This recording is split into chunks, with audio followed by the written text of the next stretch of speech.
నమస్కారం. ఎంతో ప్రాచీనమైన భగవద్గీత సారాంశాన్ని, ముఖ్యంగా అందులోని మొట్టమొదటి శ్లోకాన్ని సులభంగా విశ్లేషించే ఈ ఆసక్తికరమైన చర్చకు స్వాగతం. పక్షపాతం, బాధ్యత, గందరగోళం ఇలా రోజువారీ జీవితంలో మనం ఎదుర్కొనే భావోద్వేగాలకు ఒక మహాకావ్యాన్ని ఎలా అన్వయించుకోవచ్చో ఇక్కడ మనం చూడబోతున్నాం. ముఖ్యంగా నేర్చుకునే విద్యార్థులకు ఇదొక అద్భుతమైన పాఠమని చెప్పాలి. ఇక ఏమాత్రం ఆలస్యం చేయకుండా అసలు విషయంలోకి వెళ్ళిపోదాం. సరైన పని చేయడమంటే మన సొంత కుటుంబానికే ఎదురు నిలబడటమైతే అప్పుడు ఏం జరుగుతుంది? ఒకసారి ఊహించుకోండి. ఈ ఆలోచింపజేసే ప్రశ్నే చరిత్రలోనే అత్యంత గొప్ప ఆధ్యాత్మిక సంవాదానికి నాంది పలికింది. విచిత్రమేమిటంటే ఈ గొప్ప బోధన ఒక కుటుంబ కలహంతో సరిగ్గా యుద్ధం మొదలయ్యే అంచున ప్రారంభమవుతుంది. దాయాదుల మధ్య వచ్చిన ఈ చారిత్రక ఘర్షణకు అసలు నేపథ్యమేంటి? ఈ మహాభారత యుద్ధానికి నాంది పలికిన ఆ మొదటి శ్లోకం దగ్గరే దీనికి సమాధానముంది. సరిగ్గా ఈ పంక్తులను గమనించండి. రెండు మహాసైన్యాలు ముఖాముఖిగా మోహరించి యుద్ధానికి సిద్ధంగా ఉన్న ఆ ఉత్కంఠభరిత క్షణాన్ని గీతలోని ఈ మొట్టమొదటి సంస్కృత శ్లోకం అద్భుతంగా కళ్లకడుతుంది. దీని ఆంగ్ల అనువాదాన్ని చూస్తే అంధుడైన ధృతరాష్ట్ర మహారాజు అడుగుతున్న ప్రశ్నే ఇది. ఓ సంజయ, యుద్ధం చేయాలనే కోరికతో పవిత్రమైన కురుక్షేత్రంలో సమావేశమైన నావారు మరియు పాండురాజు పుత్రులు ఏమి చేశారు అని ఆయన అడుగుతాడు. పైకి వినడానికిది చాలా సాధారణమైన ప్రశ్నలాగే అనిపిస్తుంది కదా, కాని దీని వెనుక చాలా లోతైన అర్థమే దాగి ఉంది. దీన్ని కొంచెం వివరంగా అర్థం చేసుకోవడానికి ఇందులో వాడిన రెండు కీలకమైన సంస్కృత పదాలను చూద్దాం. మొదటిది యుయుత్స్వహ, అంటే యుద్ధం చేయాలనే తీవ్రమైన ఆరాటం. రెండోది సమవేత, అంటే ఒకచోట గుమిగూడటం. అంటే వారంతా కేవలం మాట్లాడుకోడానికి కలవలేదు, ఏమాత్రం వెనటి తగ్గకుండా పోరాడాలనే కసితో అక్కడ సమావేశమయ్యారు. సరే, ఇప్పుడు ఈ సమావేశం జరిగిన ప్రదేశం గురించి కూడా మనం మాట్లాడుకోవాలి. అదే కురుక్షేత్రం. దీన్నే ధర్మక్షేత్రం అని కూడా అంటారు. మరి మన దైనందిన జీవితంలో దీని ప్రాముఖ్యతేంటో తెలుసా? ఇక్కడ క్షేత్రమంటే ఒక పొలం లేదా మైదానం. ఒక రైతు వరి విత్తనాలు చల్లిపే ధాన్యమెలా పండుతుందో ధర్మాన్ని నాటితే మరింత ధర్మవే పండుతుంది. ఒక విద్యార్థి జీవితానికే దీని అన్వయించి చూద్దాం. మన తరగతి గది లేదా ఆట స్థలమే ఒక క్షేత్రం అనుకోండి. అక్కడ మనం చేసే పనులే విత్తనాలు. అవే భవిష్యత్తులో మంచి లేదా చెడు ఫలితాలుగా మన దగ్గరికే తిరిగొస్తాయి. ఎంత సింపుల్ లాజిక్ కదా ఇది! కాబట్టి మనం ఇక్కడ పట్టుకోవాల్సిన పాయింట్ ఏంటంటే, ఈ ప్రాచీన యుద్ధభూమి కేవలం ఒక చారిత్రక ప్రదేశం మాత్రమే కాదు. మనం ప్రతిరోజూ నైతిక నిర్ణయాలు తీసుకునే మన దైనందిన జీవితాలకే ఇదొక ప్రతీక. మన ఎంపికలే మన భవిష్యత్తును నిర్ణయిస్తాయి అన్నది అక్షర సత్యం.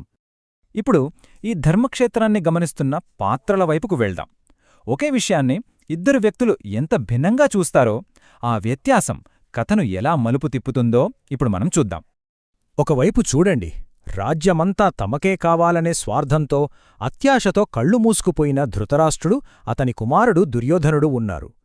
మరోవైపు వ్యాసమహర్షి ప్రసాదించిన దివ్యదృష్టితో ఎలాంటి పక్షపాతం లేకుండా అక్కడేం జరుగుతుందో ఉన్నది ఉన్నట్టుగా నివేదించే తటస్థుడైన సంజయుడు ఉన్నాడు.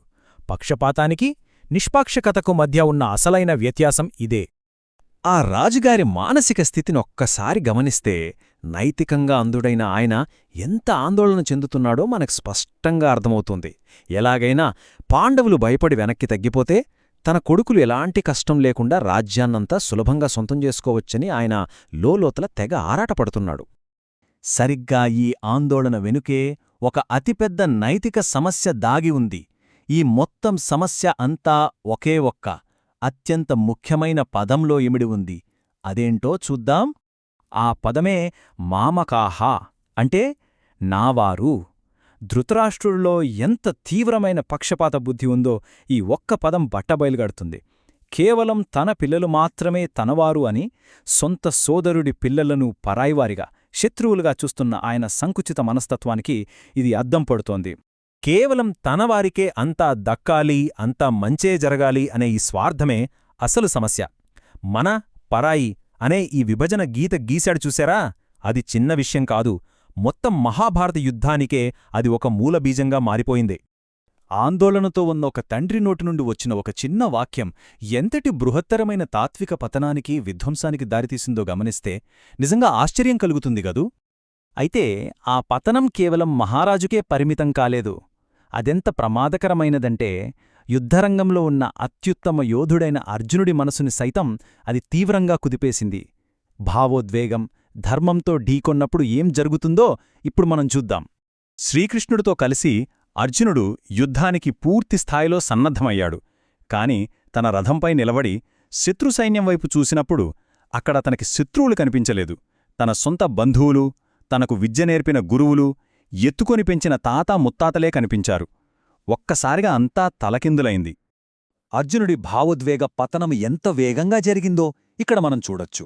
ఒక క్షణం ముందు ఆయుధాలు పట్టుకుని పోరాటానికి సిద్ధంగా ఉన్న యోధుడు కాస్త తన బంధువులను చూడగానే మారిపోయాడు. తన వాళ్ల రక్తంతో తడిచిన విజయం తనకవసరమా అని ప్రశ్నించుకోవడం మొదలుపెట్టాడు. చివరకు ఏమీ చెయ్యలేక నైతికంగా పూర్తిగా స్తంభించిపోయాడు.